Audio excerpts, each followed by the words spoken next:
Hello friends, स्वागत है आपका अपने YouTube channel online SF classes में। जैसा कि हम लगातार क्लास लेकर आ रहे थे हिस्ट्री का, पॉलिटिकल का, ज्योग्राफी का और जो भी होता है हिंदी इंग्लिश सभी का सम क्लास लेकर आ रहे थे। आज लेकर आए हैं हिंदी का फर्स्ट चैप्टर जो होता है बातचीत, उसका लेखक परिचय। ठीक है, तो बिना कुछ देरी किए हम स्टार्ट करते हैं। और यहाँ से जो क्वेश्चन है ऑब्जेक्टिव टाइप क्वेश्चन पूछा जाता है। जो भी क्वेश्चन पूछा जाएगा सभी क्वेश्चन यहीं से आएगा, पूरी दावा है कि यहीं से क्वेश्चन वो आएगा। चैप्टर है बातचीत। बातचीत का जो राइटर है बालकृष्ण भट्ट जी है। बालकृष्ण भट्ट जी जो चैप्टर लिखे हैं वो बातचीत चैप्टर लिखे हैं। ठीक है, बातचीत चैप्टर लिखे। बालकृष्ण भट्ट जी का जो जन्म हुआ था 23 जून 1844 को हुआ था। 23 जून 1844। हम ट्रिक से एक और यह बात याद करवाए थे कि बातचीत का राइटर कौन है, बालकृष्ण भट्ट। हम ट्रिक से याद करवा चुके हैं। ठीक है, यानी बो से बातचीत, बो से बालकृष्ण भट्ट। ठीक है, बातचीत का राइटर कौन है, बालकृष्ण भट्ट। ठीक है, उनका जन्म हुआ था 23 जून 1844। ये भी हम ट्रिक से याद करवाए हैं।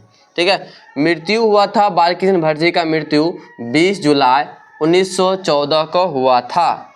यानी जन्म हुआ 23 जून 1844 को।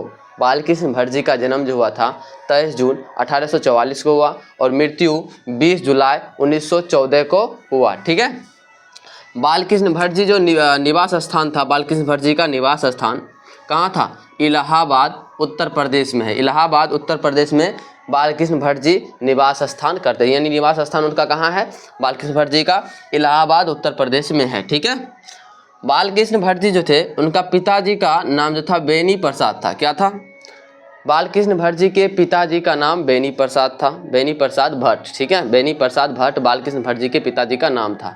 पिता जो थे पेशे से व्यापारी था। क्या था, एक ऑब्जेक्टिव टाइम में भी क्वेश्चन पूछा जाता है कि बालकृष्ण भट्ट जी के पिता पेशे से क्या थे, तो व्यापारी थे। क्या थे, बालकृष्ण भट्ट जी के पिता पेशे से व्यापारी थे।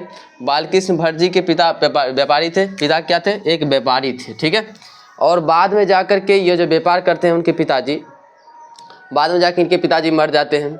और उसके पिताजी जब मर जाते हैं तो उनकी जो व्यापार जो चल रहा था उन व्यापार को लेकर के सभी भाइयों में लड़ाई हो गया। यानी बालकृष्ण भट्ट जी थे, उस सभी भाइयों में लड़ाई हो गया, जिसके कारण मतलब ये जो व्यापार चला रहे थे वो व्यापार को अपनाने के लिए कि हम लेंगे व्यापार, ये व्यापार हम करेंगे, ये व्यापार हम करेंगे, उसके लिए क्या हो गया था, लड़ाई हो गया था। सभी भाइयों में लड़ाई हो गया था। ठीक है, इसको हम चैप्टर में पढ़ेंगे बढ़िया से। ठीक है, नेक्स्ट है कि माता जी का नाम, यानी बालकृष्ण भट्ट जी का माता जी का क्या नाम था, पार्वती देवी। क्या था, पार्वती देवी।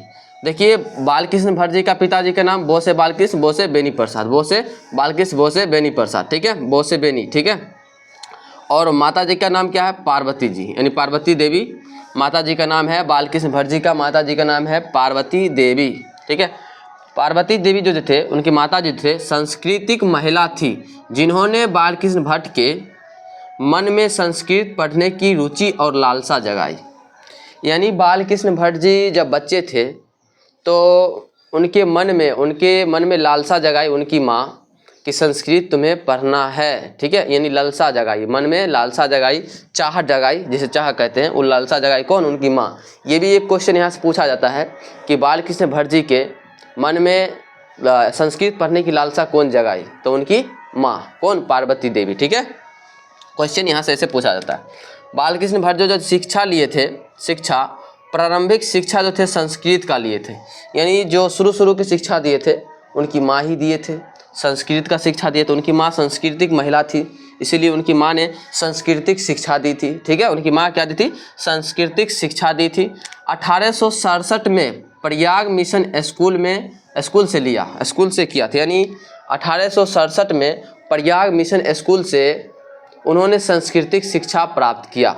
कौन, बालकृष्ण भट्ट जी प्रयाग मिशन स्कूल से 1867 में सांस्कृतिक शिक्षा प्राप्त किए। ठीक है, नेक्स्ट है कि वृत्ति। बालकृष्ण भट्ट जी का वृत्ति यानी कि कार्य, वृत्ति मतलब होता है कार्य, उनकी कार्य क्या है, वृत्ति क्या है, उसी को कार्य कहते हैं। ठीक है, 1869 से लेकर 1875 तक बालकृष्ण भट्ट जी जो थे 1869 से लेकर के 1875 तक प्रयाग के मिशन स्कूल के अध्यापन किया। यानी कि वहाँ पढ़ाए, अध्यापन करना मतलब होता है पढ़ाना। बालकृष्ण भट्ट जी थे 1869 से लेकर के 1875 तक कौन, प्रयाग के मिशन स्कूल में अध्यापन किए। कहाँ? प्रयाग मिशन स्कूल में अध्यापन किए पढ़ाए बालकृष्ण भट्ट जी। कब से कब तक ये क्वेश्चन पूछा जाता है कि बालकृष्ण भट्ट जी प्रयाग मिशन स्कूल में कब से कब तक अध्यापन किए?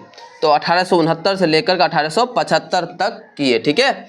और उग्र स्वभाव नौकरी छोड़नी पड़ी और उसके बाद से लेखक थे लेखन कार्य पर ही निर्भर रह गया। यानी उग्र स्वभाव यानी अच्छे स्वभाव थे और वहाँ के लोगों के स्वभाव सही नहीं था।